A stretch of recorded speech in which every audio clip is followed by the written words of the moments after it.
Hello, my name is Mr. Rowland and I will be conducting your official standardized ISE job interview. Please have a seat. Thank you. I'm obligated to inform you that the International Surveillance Council oversees foreign and domestic relations in the United Nations, and we make it our duty to maintain peace worldwide through our investigations. Before we begin, can I have you look at the camera and state your name? Certainly. My name is Jane Eyre. Okay, Miss Eyre. And you're applying for one of the vacant positions in foreign policy, correct? Yes, sir. I believe that I'm well qualified to work in foreign policy as well. I hope so. We are in desperate need of a female foreign policy advisor. Tell me, Miss Eyre, what prior experience do you have in foreign policy? Sir, I must regretfully inform you that I have no prior experience in this specific field. However, I am properly educated for foreign policy. When I was a girl, I was at boarding school 8 years. The school I attended is Lowood, which, during my time there, became a truly useful and noble institution. During my 8 years at Lowood, I received a thorough education and studied several subjects, including French and drawing. After 6 years, I was first girl of the first class. I spent the next 2 years at Lowood as a teacher. Clearly you have an adequate education, Miss Eyre. However, I would like to hear more about your work experience. You say that you are not experienced in foreign policy. This could prove to be an issue. I apologize, sir, for neglecting to answer your earlier question. What I said is true. I do not have experience in foreign policy, but I do have work experience. Could you tell me a little bit about that, please? Of course. After I left my teaching position at Lowood, I found work as a governess at Thornfield Hall. Perhaps you're familiar with Mr. Rochester, the owner of Thornfield? At Thornfield, I instructed Adele, a little girl under 10 years of age, in the fields of English, French, drawing, and music. As Adele is native to France, I often served as a translator for her and the maids. I taught her the proper ways of both the English and French languages. I spent many months at Thornfield working with Adele. So you speak French and English. You are fluent in both? Yes, sir. And where is this girl, Adele? Where is she right now? Mr. Rochester and I decided that she should attend school, and we enrolled her at a French school. She's currently at that institution. And you played a part in this decision, Miss Eyre? Yes, sir. What exactly is your relation to this girl? Why did Mr. Rochester allow you to help make this decision? Mr. Rochester, sir, was my husband. Miss Eyre, we cannot afford to hire someone who chooses to engage in relationships with their employers or anyone else with whom they are working with for that matter. Sir, may I explain the circumstances in which we were married? I suppose you better do that. I left Thornfield before we were married. I decided that I could not be with Mr. Rochester. I took what little money I had and eventually reached a small village. It was in this village that I taught at a school, and the pastor opened a school for girls. My pupils were only poor girls, cottagers' children, and farmers' daughters. Many of the children were illiterate. I taught them to read and to write. While in this village, the pastor, St. John, asked me to marry him and travel on a missionary trip with him. I realized I could do no such thing because my heart really belonged to Mr. Rochester. I returned to him and found him to be blind. This gave me a new purpose. I cared for him while he was not able to see, and I loved having this responsibility. However, he soon regained his vision, and I lost my purpose in that house. He no longer needed me to aid him every day. For this reason, I left. I couldn't be somewhere that I felt unneeded. That is why Mr. Rochester is my husband, and why I had a say in Adele's education. We are, however, no longer married. All right, Miss Eyre. Thank you for clarifying that. It seems that you are quite set in your morals, which is exactly what we need in our foreign policy advisors. You can't let any others sway you. Just one final question for you, then. Why is it that you are interested in this position?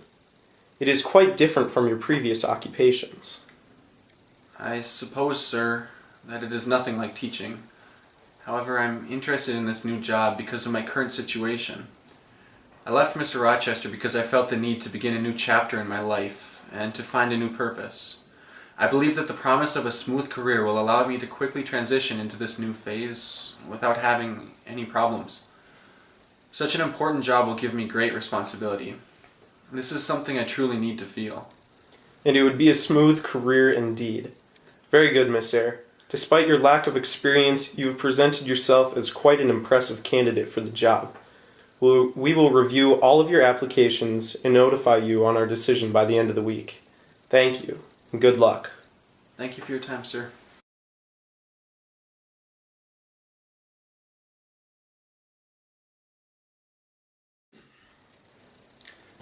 Hi, my name is Mr. Rowland, and I will be conducting your official standardized ISC job interview. Please take a seat. I'm obligated to inform you that the International Surveillance Council oversees foreign and domestic relations in the United Nations, and we make it our duty to maintain peace worldwide through our investigations. Before we begin, can I have you look at the camera and state your name? Certainly. My name is Nora Helmer, and I'm just so happy to be here. You don't know how hard it is for a woman to find a job nowadays. And when I saw that you are in need of female workers, I was just so pleased. So today you are applying for the opening in field operatives, I see. Yes, and for the assistant financial advisor. I'm a whiz with money. Have you had any prior experience in this field? A college degree, for example? Well, not exactly. But I did save my ex-husband's life with my monetary skills. My ungrateful, manipulative, self-absorbed ex would have died without my expertise. Turns out, all of my work was for nothing. Unfortunately, I cannot offer you this position without any past experience. What a shame. I do love money. Tell me more about how you saved your former husband. Well, a few years back, he fell deathly ill. And the doctors told me that the only way I was to save him was to give him a trip to Italy. And I, being a stay-at-home mom, made no income, and Torvald was just a mere banker, so we didn't have nearly enough money to pay for such a remedy. However, I asked an acquaintance to fund our trip, and that my father would pay him the money back. Only problem was that this guy wanted my father's signature, so I forged it. Good Lord! I know. But I had to do what needed to be done because back then I was so entranced by Torvald. If only I'd known. Well, it seems to me you demonstrate many of our field operatives' best qualities. Quick thinking, deceptive, witty. You see, when out on the job, our operatives must be able to work efficiently under pressure and danger. They must show significant moral and psychological strength.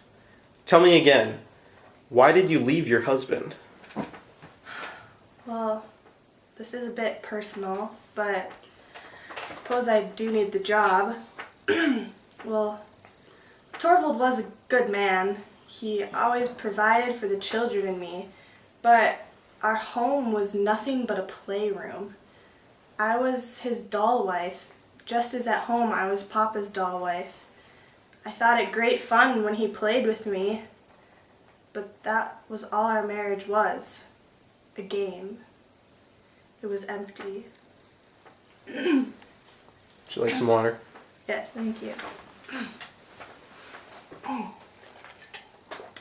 So, after all the years of pretending to be something I am not, I told him that I must try and educate myself, and that he was not the man to help me in that, and that is why I left him.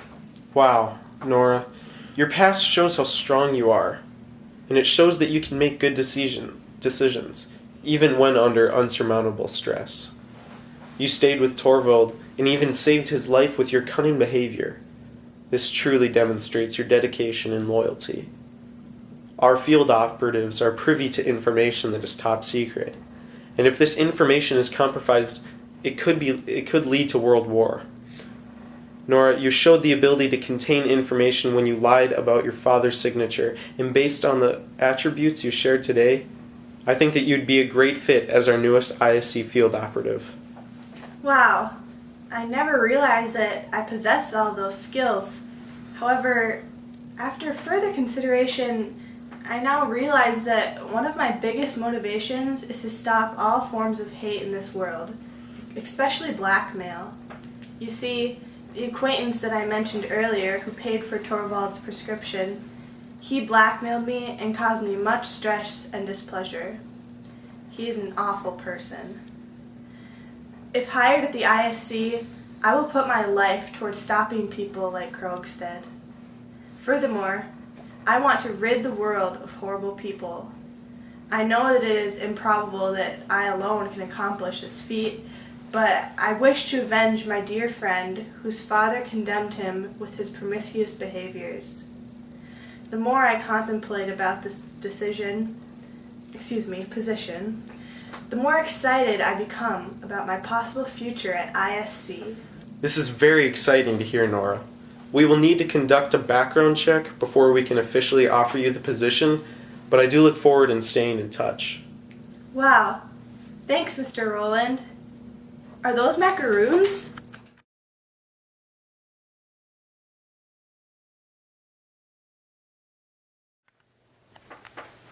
Hello?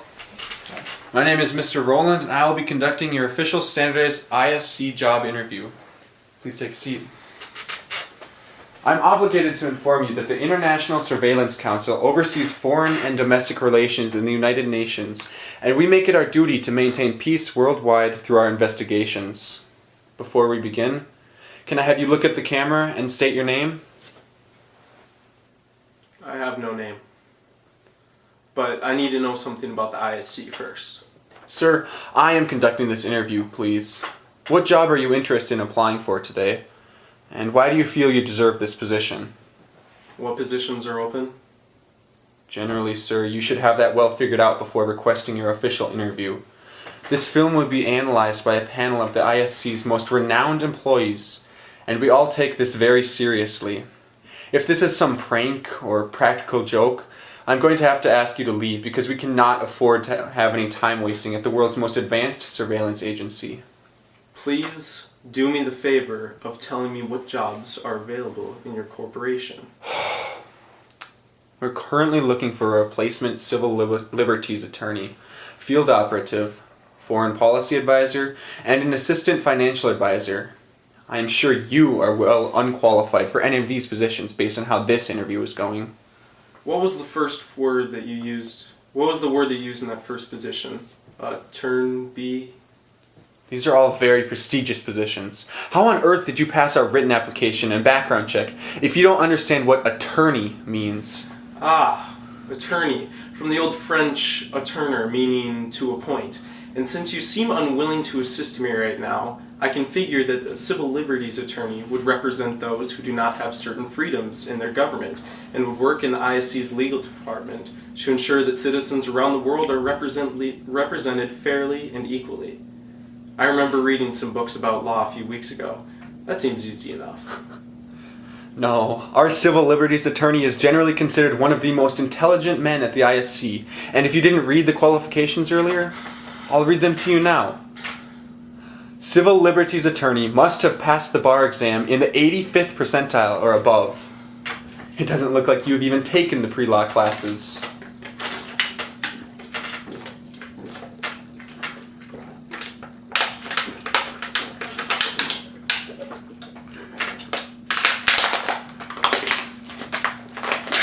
Hey, easy, man. I do not understand why your temper is so easily excitable. I have not gone to college to study pre-law. I have not attended college at all. However, Mr. Roland, I would be the ISC's biggest asset. I learned your language in only months, and I have mastered it. I learned how to read in less than 10 weeks, and I felt unchallenged from the minds like Milton. I can master 10 more languages completely in a matter of months. I absorb any information like a sponge and never forget. There's your foreign policy advisor. You need a field operative? I scaled the Alps with ease at superhuman speed. I can survive on nothing but nuts and berries for years. I can destroy, persuade, and win on command. I'm overqualified for any of your petty positions at the ISC. This is my first scheduled interview. I received this interview 3 different ways, hoping that the ISC was advanced enough to stop me. I passed all of your written prerequisites to become the finalist. I blackmailed one of your workers to become a finalist. And I killed 7 employees that no one even knows are missing to become yet another finalist. Like I said, I am overqualified, and the ISC has disappointed me greatly. Security! You think I hadn't planned for you to call security? I need to know something about the ISC right now. This film is live streaming. Someone will find it, you monster. You believe I didn't know where this film was going? It appears I've outsmarted your personnel, bypassed your lame security system, and made the ISC look silly. Now that I have your attention, I need to know how far the ISC has come in their synthetic lifeform project, also known as Operation Gen 2. I have no idea what you're talking about. Don't play dumb with me! I will glut the maw of death until it be satiated with the blood of your remaining friends if you do not tell me. I'm not sure. The last time I heard we were projected to complete within 8 months. Why? Why are you here? Why is this so important? I need a counterpart! I need to know this is a guarantee. I will work tirelessly for the ISC if I am promised one like me! Dear Lord!